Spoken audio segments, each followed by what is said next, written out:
I barely made it to my own live stream. I only got home about 30 minutes ago. It's been a day. And pretty sure I've broken my toe in the last 30 minutes. So I will tell you about that, although there's not much to tell. How's your Friday going? Hello, newbies. Those of you who are popping in on the who are rewatching later, welcome. Today's live stream, I'm a little tired. I do apologize. I've got some chai tea here that I'm hoping to drink. I just scarfed down a waffle because I skipped lunch today by accident. And I'm running on low fumes, but I'm excited to be here. I was like, I'm not missing this. I'm not missing it. So I'm glad that I'm actually here and wasn't having to type it in the comments and tell you, hey, I'm not going to be here, because I'm here.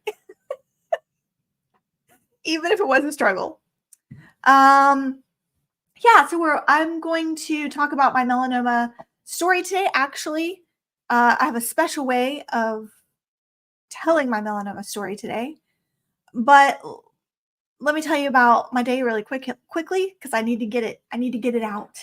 If you ever just need to tell somebody about your day because you've just been going, and you got to get it off your chest before you can focus, that's what this is. Okay.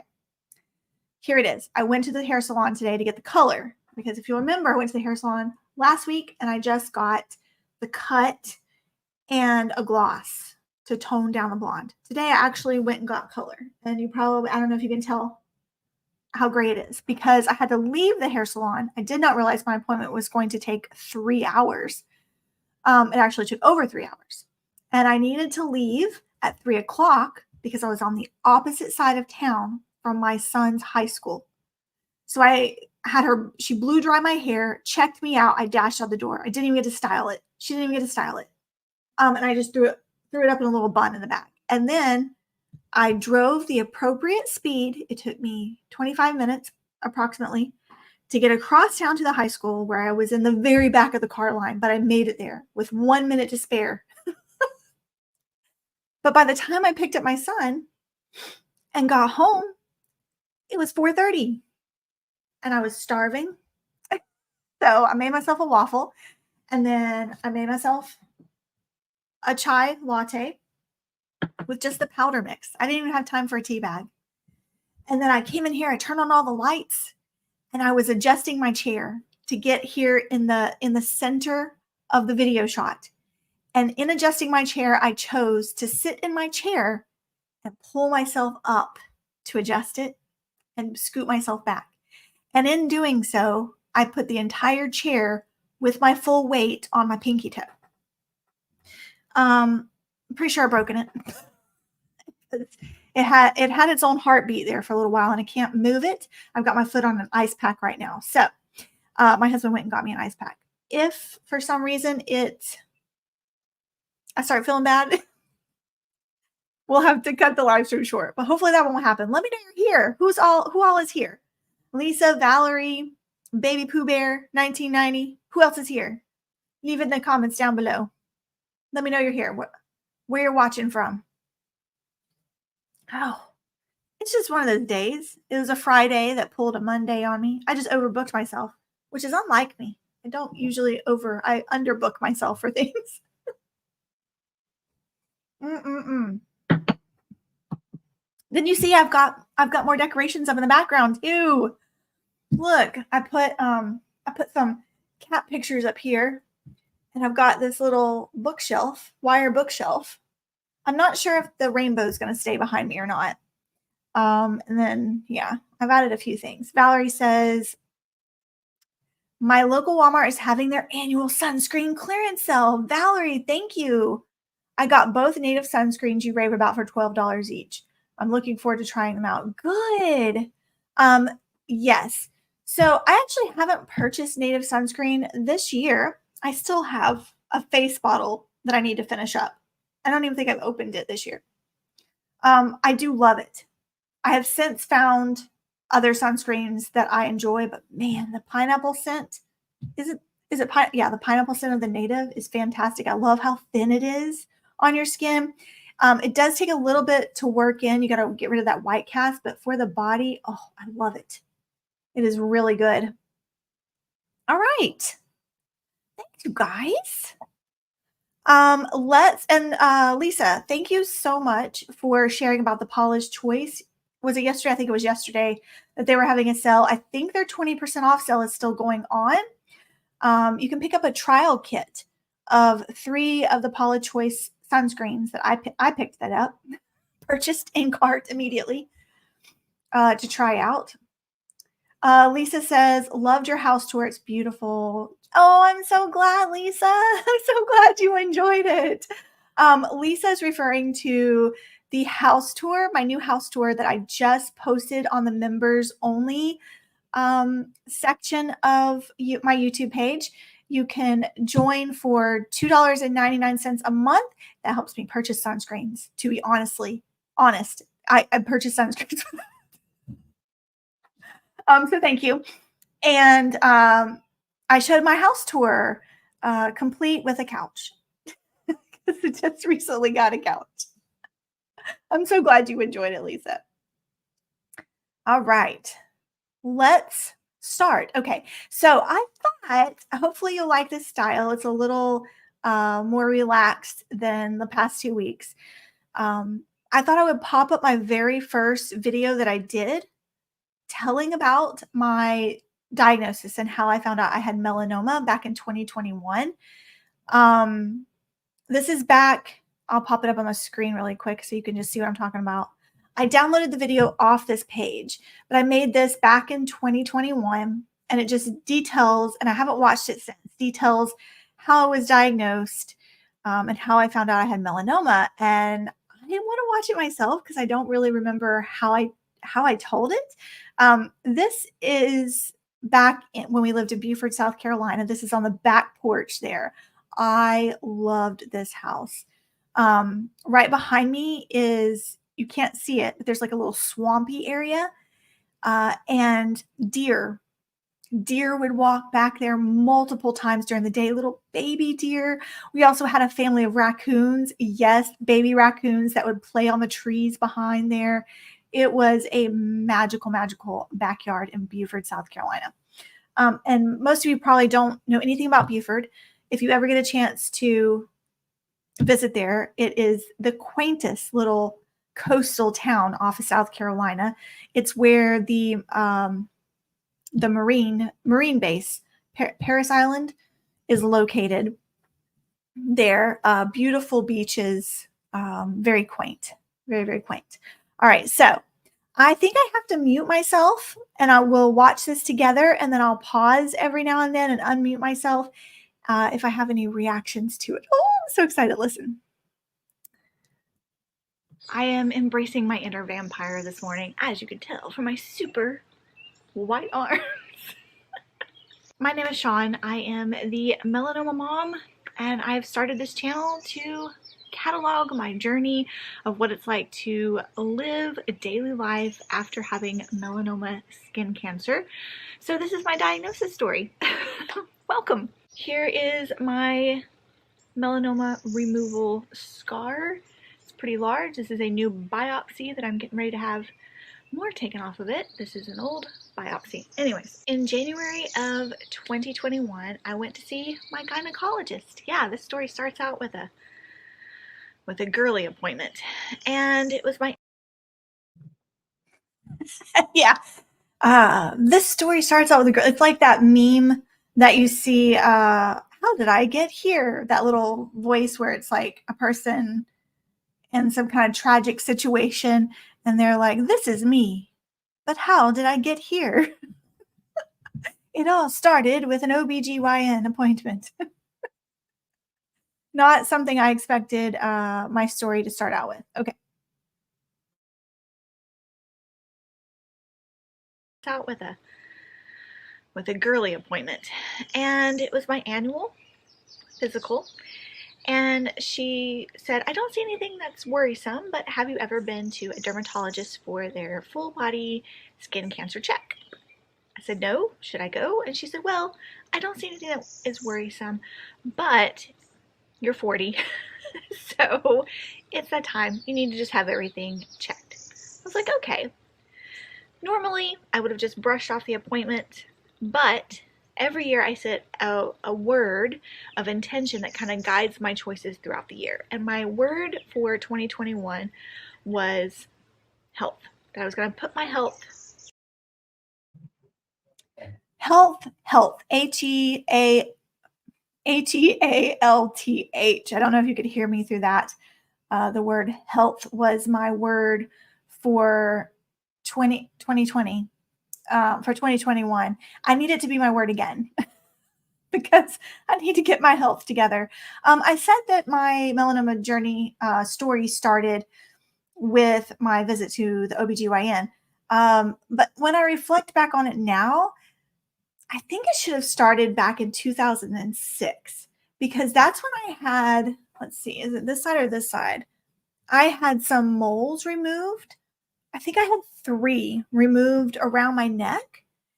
And I remember one of them came back sus. And I don't remember, it was, they were removed by my primary care doctor. And I couldn't afford to have all 3 removed. So I paid for 2 to be removed. And then she said, I'm just going to remove this 3rd one. You don't need to pay for it. I'll just remove it. We'll just send it all to the lab. And when it came back, one of those was sus. But I don't remember if she called it a precancer or if it was one of those nevus that could turn into cancer or what it was. But I remember her saying to me, her name was Dr. Reynolds, is Dr. Reynolds. I remember her saying to me, are you wearing sunscreen? And I said, oh, yes. I don't go outside anywhere without sunscreen on. And she said, okay, good, because it looks like you you might be prone to having skin cancer later in your life. And I just brushed it off. I wasn't reapplying. In my mind, I was putting on enough. I was putting on enough sunscreen but I know I wasn't reapplying and I know I wasn't putting on enough. So that really should be where our skin cancer journey starts. Or should we have it start back in childhood, where the majority of us get sun damage from was in our childhood? Okay, stop talking, Sean. First, for the first time. As a mom, you all understand that. I have 2 kids. I have a 13-year-old and a 3-year-old, and I pretty much have been letting myself go ever since I was pregnant with my 3-year-old. So 3.5 years, I've not been putting my health first at all. 2021 is the new year to do that, right? So I scheduled the skin check and went to that appointment. Didn't know what to expect. Hadn't even Googled cancer full body cancer skin check. Make sure you Google that before you go, because they really do check you from head to toe. All right, so full body skin check. Poor me. Poor me didn't know what happens. For some reason, I thought full body skin check meant the visible skin. You leave on your clothes and it's just the visible skin. No. That's one of the things that is good for this channel, I feel like. And I haven't done a video on what to expect in a full body skin check, and I need to do another one of those because when you're newly diagnosed, you don't know. Or if you are going to the dermatologist to have a full body skin check, you often don't know that you have to strip down to your underwear and that you're going to be given the thin paper blanket that doesn't cover anything. I know you all understand. Oh my goodness. Okay, let's keep going. So I went and there was a spot on my back that I wasn't concerned about. The dermatologist said, this one looks a little odd. 4 little dots and 4 little white dots, but I'd had it there forever, wasn't concerned about it. It was like in the middle of my back.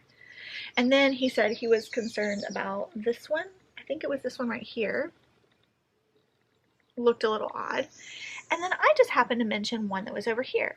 Now, mind you, it wasn't that big. It was probably the size of this one, maybe a tiny bit bigger than this one right here. But it was dark. And I had noticed over the past 6 months, I swear it was getting darker. And I was like, I can't tell if it's just me or is it tanning as my arm tans, because I like to wear a lot of tank tops. And we had just moved to a new city that was on the coast. And so I had been displaying my arms um, out for the world. So Yeah. Oh, as I listen back to this, yeah, I remember we had just moved. Yeah, we had just moved to Beaufort, South Carolina in 2020 at the beginning of the pandemic, in the midst of the pandemic, that June. And I remember moving and driving my car with the windows down and hitting Beaufort. And if you've ever been to Beaufort, they have this gorgeous bridge that rotates so that the boat, instead of the boats going under the bridge, it will literally rotate. And you could just smell the salty sea air. And here I am with my arms hanging out the window. And did I have sunscreen on? No. And I specifically remember my melanoma spot warming up in the sun, like that whole part of my arm just soaking in those UV rays. Oh, cringy, but also I miss being able to enjoy the sun warming my skin. I very much miss it. I couldn't tell. But this one was darker. It looked different than all the other ones. And he said, well, it doesn't look concerning to me because it was flat. One, it was flat. It had pretty even edges. It wasn't scalloped or anything, but it was slightly darker than all the other ones. But he said, because you've noticed a change in it, I'm just going to remove it. It's probably nothing.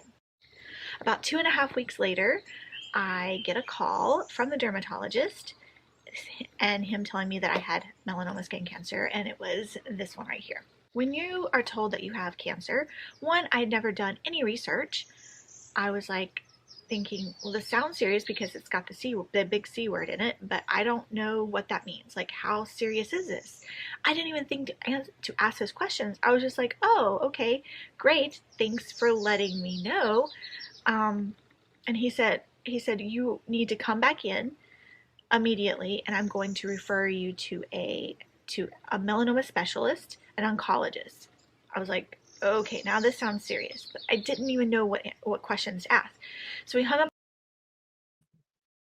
Yeah, that's the biggest thing, right? When you have a new medical diagnosis, is not knowing the questions you need to be asking.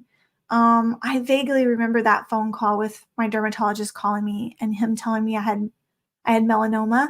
And I had heard that word melanoma before, but I didn't realize it was cancer.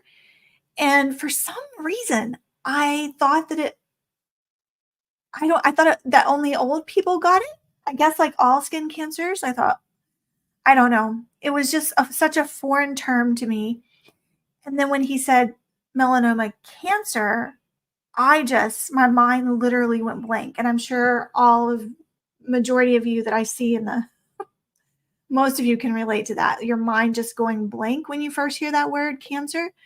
Now, because I've had other skin cancer scares, most notably the one on my other arm, this one here that I got removed, this was a pre-cancer last summer.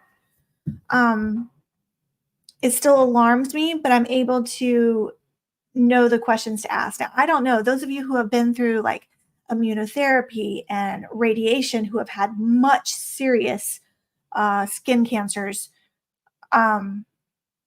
I can't relate to that because I wouldn't even know what questions to ask if I had had a melanoma stage 3 or something. Yeah, it's mind blowing how your mind cannot function when you're told devastating and news that you were unexpected. The phone, and that's when I started doing research and went down a rabbit hole of fear. I was probably severely depressed for the next 10 days. I was paralyzed by fear. I thought I was going to die. I thought, like, all the worst things come into your mind. I started crying because I was thinking, I'm going to leave my kids behind, and how horrible is that for my kids to not have a mom? My daughter's 3. She's not going to remember me. I went down you know, everything I read said people had like 6 months to a year to live. I had known somebody who had melanoma skin cancer on the heel of her foot, and it was so bad that she had to go through chemotherapy, and she was told she only had 6 months to live. Now she did beat that. Yeah, so the woman that I'm talking with here, I don't think I'm friends with her on Facebook anymore. I worked with her at a church years ago, and I used to do youth ministry. And this was back when I lived in Rock Hill, South Carolina. We took a group of youth down the Catawba River tubing, and she was there with me. And we were on inner tubes. And this is the tubing trip where my shins got so sunburnt, that my skin on the top of my shins turned clear. Yeah.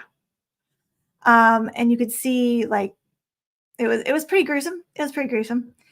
And the sunburn was so bad that I could not even walk. And we had done that tubing trip on a Saturday. What is this? What's happening up here? Yeah, we had done the tubing trip on a Saturday, and I was supposed to work on Sunday too. And I had to call in because I literally couldn't walk. And I remember trying to put ice on him, and it was just awful. But she was on that trip, and I remember her saying to me, she had brought extra sunscreen in her tube. Sean, you look like you need extra sunscreen. Do you want to put some more on? And I said, no. I put waterproof on. It's good. It should be good for the entire time I'm out here. Mind you, I probably put it on 2 hours before we left for the trip. And by the time it was a 3-hour float. And then soon after that, she was diagnosed with melanoma on the heel of her foot. And she was part of my youth ministry council, helping plan stuff for the kids. And I remember her calling in saying, yeah, I just got word that I had melanoma. I've got to go get this, have surgery on it. And I didn't think it was that serious until she came back with part of her heel missing. But she ended up with stage 4 melanoma. They removed as much as they could. And then a year later, she was still going through, everything, chemotherapy, radiation, all of that. And she beat it, but I have not talked with her in a while. And I'm not sure, probably because I don't visit her page on Facebook. You know how if you don't check on someone on Facebook, Facebook stops showing you their feed. But that's her story. And she's still alive today. But so all of these fears are racing through my mind. Somewhere along the way, the pathologist who looked at my spot in the microscope, she called me, or I called her, I can't remember. And I asked, well, how serious is this? She said, it's very serious. There's my daughter. Yes, got it, Barbie. Okay, can you let me finish filming?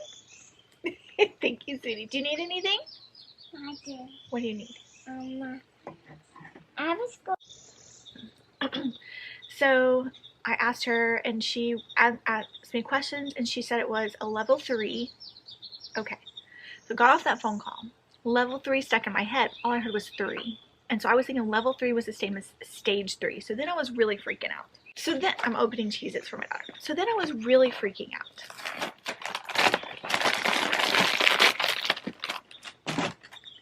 Thinking, stage 3 cancer, that's really serious. Well, come to find out later, it was actually Clark level 3, and it was a T1A. Now, there you go. Now, I still don't understand all of what it means.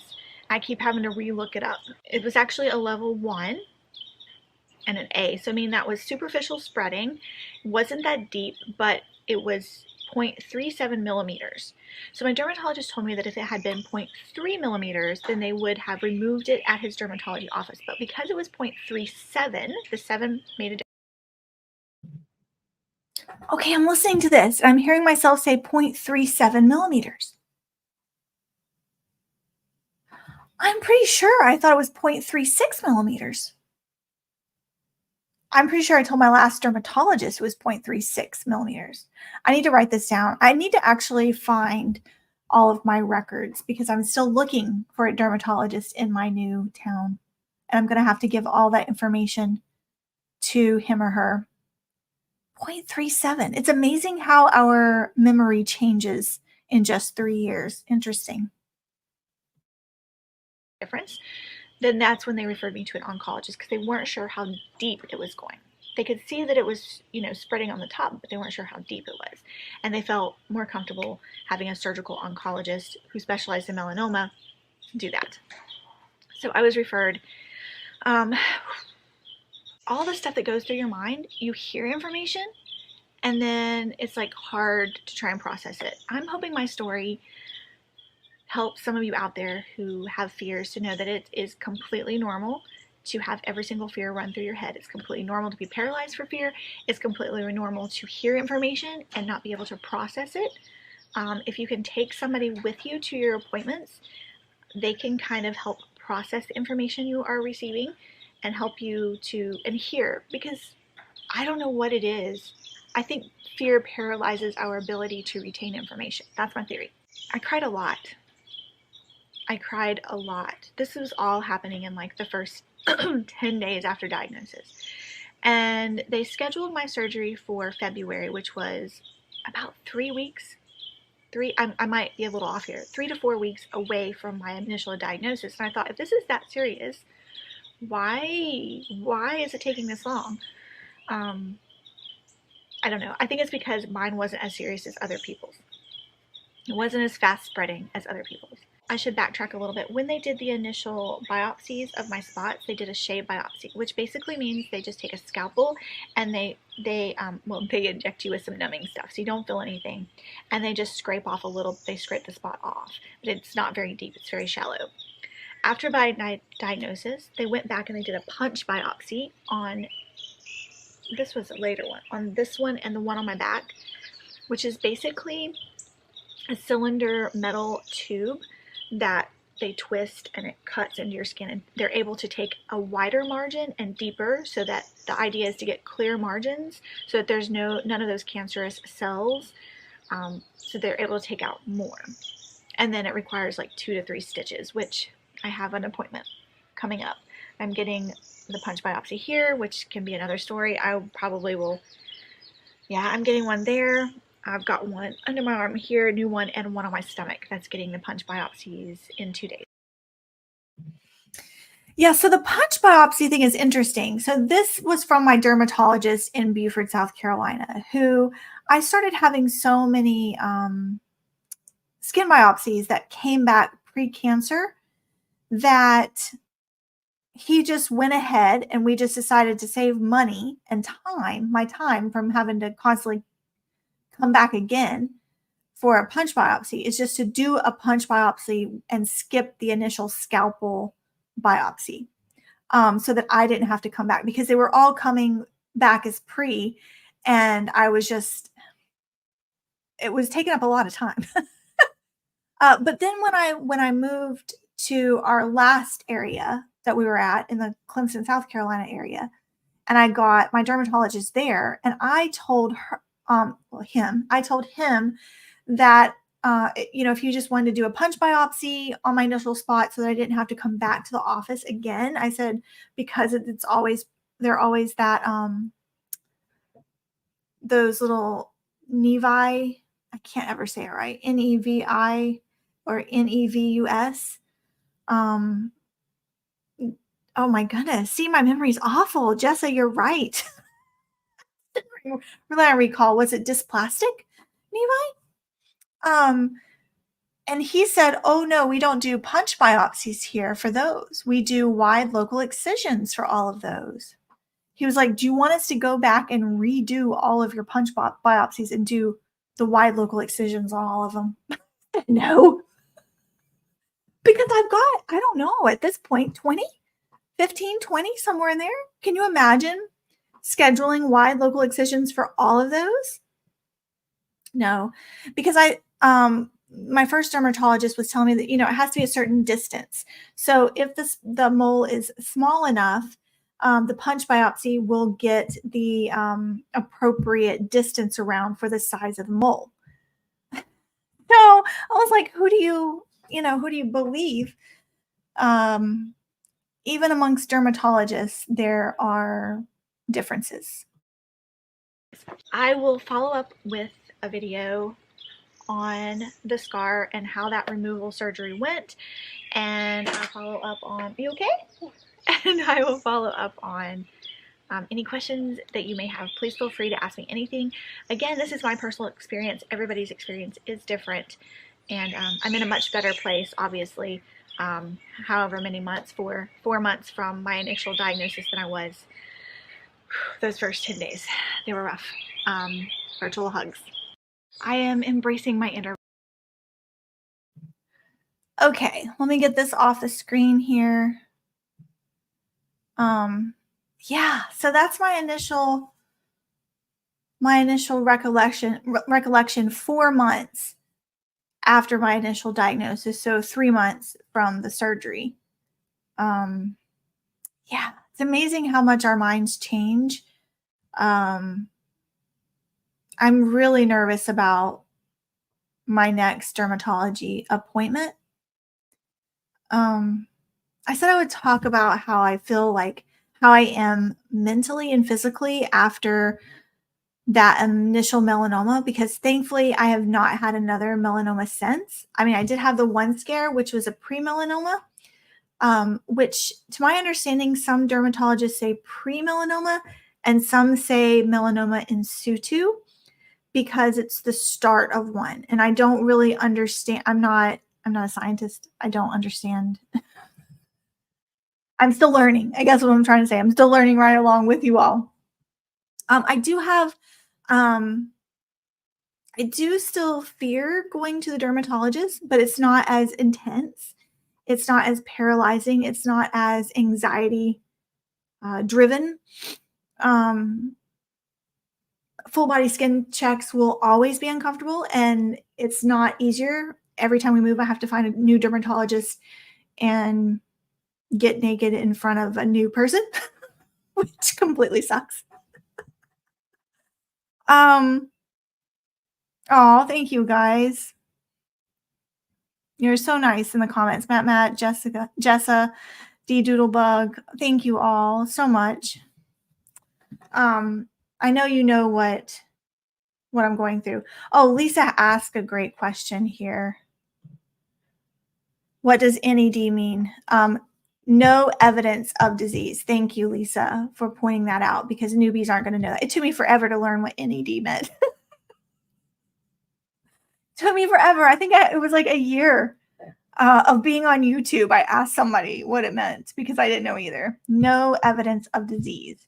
So, with skin cancer, with any kind of cancer, honestly, those cells can still be floating around your body. That's where the fear part comes in, is when you start thinking about, oh, there could be a stray melanoma cell just floating around in there somewhere and ready to latch on somewhere else. At least that's my fear. So no evidence of disease is just the way of saying cancer free, but really it means there's just no evidence. You could still have cancer, but there's no evidence that you do, which is kind of terrifying. I feel like. D Doodlebug, I really wonder about the difference between punch biopsies and the wider excisions. Yeah. I can go into explaining this a little better. I have a video on punch biopsy, and it actually shows you, I pulled up a diagram that I found on YouTube of what a punch biopsy looks like, but it's exactly what it sounds like. It's like a metal circle. It's a piece of metal in the shape of a cylinder. I'm looking to see if I have something. It's about the size of this end of this lip gloss right here. It's about like that. And they literally, when they numb you up, it's so gross. They literally go like this and punch it into your skin. And it's because it's razor sharp, it's like a scalpel. They twist it.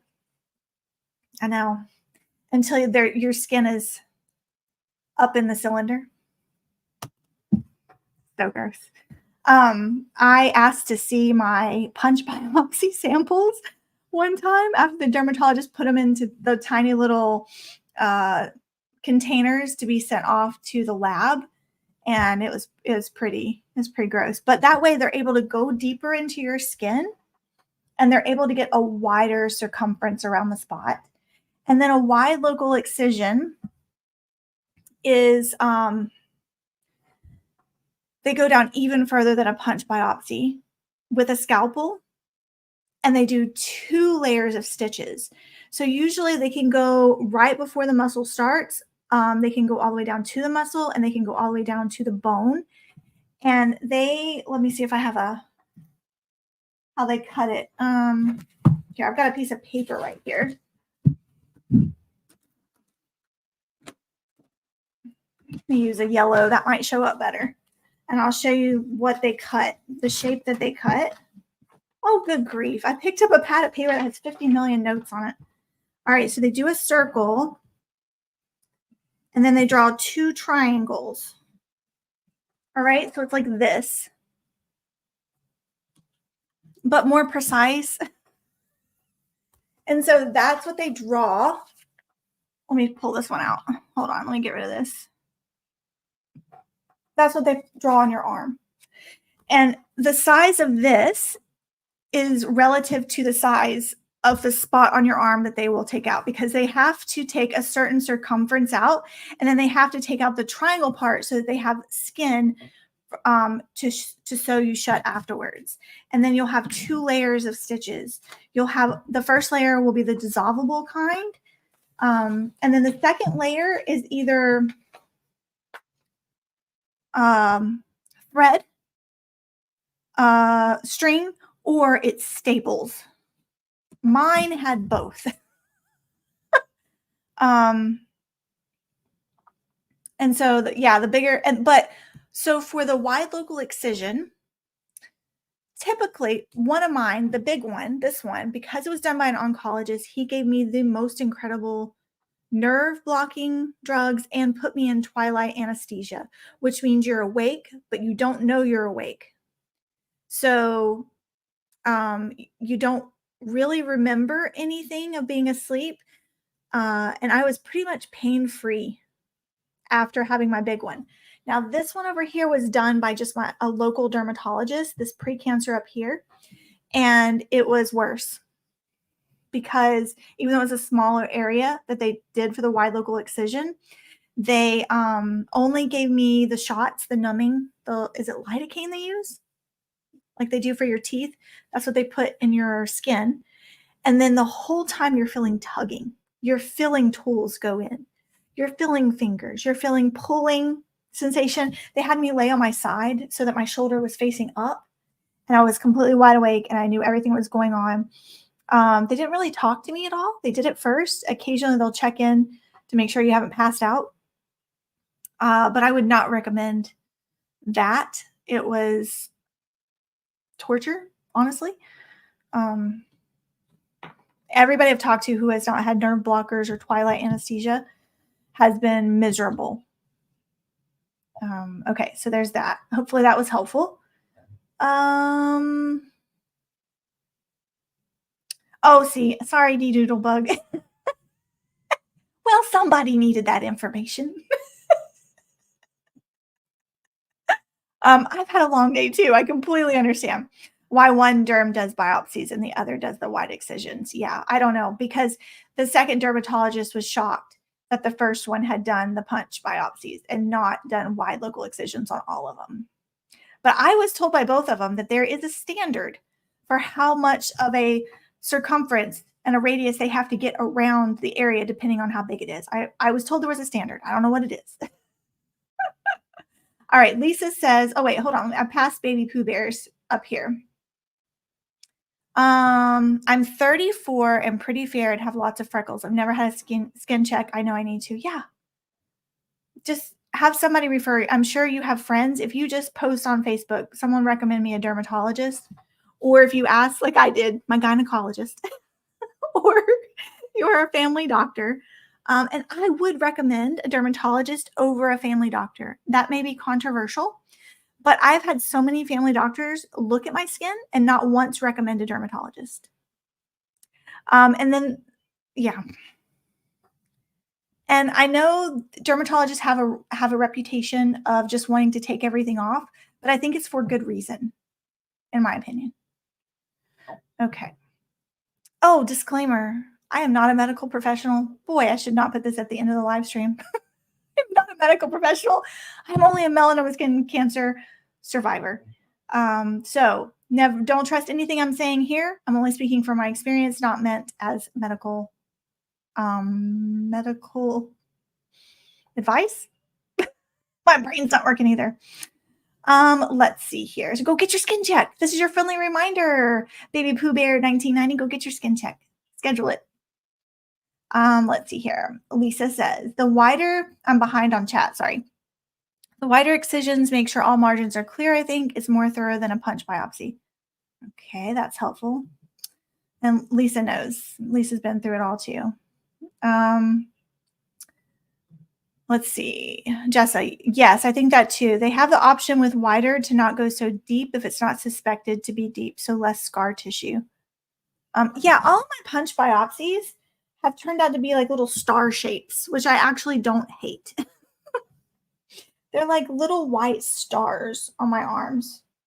I actually prefer the punch biopsy scar than the wide local excision scar because mine don't heal up nice. I mean, this was last year. Hold on. This was last year. You can't see it. It's red. You can't really tell how red it is. It's not cute. But I'm glad. I'm glad I have scars and not cancer. Let's see here. Jessica says, I hate to see the scars. That may be harder than the news for me. Yeah, and this one's just so ugly. So the oncologist that gave me this melanoma one, his name is Dr. Zarin. He used to practice in Savannah, Georgia. He's no longer there anymore. He's retired. I got him at the end of his career. He looked like an evil villain, a bald head.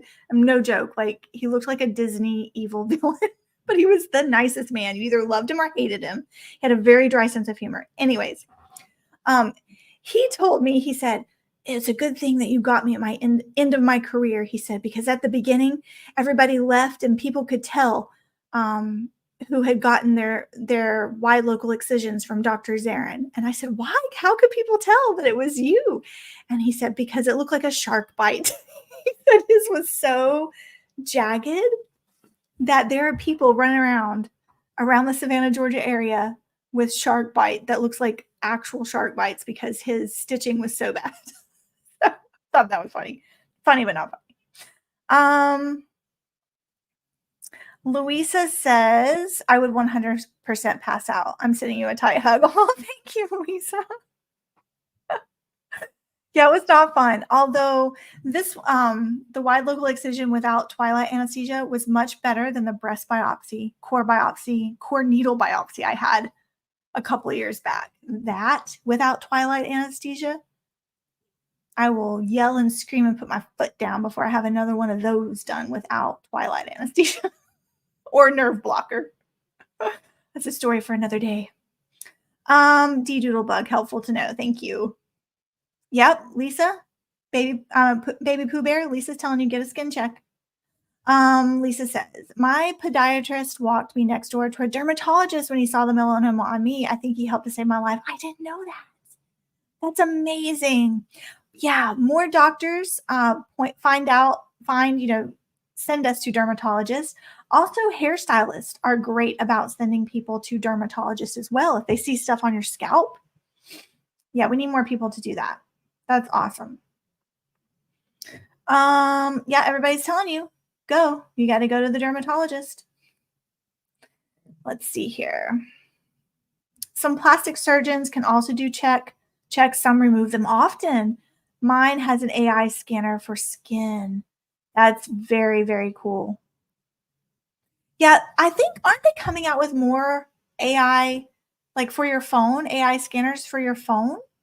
That of course they aren't 100% correct, but they can at least tell you if your spot looks suspicious. which I think is great. I think the more tools we have, the more people will get, early detection, because it's certainly a disease that can be prevented if caught early. Thanks, everyone. I'll call up the derm I went to for my rosacea diagnosis. Yes, I really liked her and she made me feel comfortable. Yes, it's always good to have a dermatologist you feel comfortable with. That's so important. With any healthcare professional that you have, it's so important to feel comfortable with them. All right, you guys. Thanks for rewatching, re-listening to my story. Now after I figure out if I broke my toe, I'm hoping I can walk down the stairs for dinner and get some food, because of course I missed lunch today. I'm going to go through my records and make sure I reprint and make sure I have all of my dermatology, my lab results and everything for my new dermatologist. I need to make sure I have all of that together when I go find them. Thank you guys for the feedback. I think do we have 2 more left? Yes, we have 2 more Fridays in August. I'm going to pop up a poll after, maybe not a poll, maybe a comment after this, and let me know what our next topic should be. I am open to suggestions, but I'll put it up on the community post because it'll get lost if we put it in chat. Sometimes it gets lost and I can't find you guys' responses in chat. So stay tuned for that community post asking what our next one should be next Friday. Thank you, Jessa. Yes. Thank you, Lisa, so much. Thank you, Louisa. Take care, you guys. I'll see you in the next one. Today's a great day to wear sunscreen.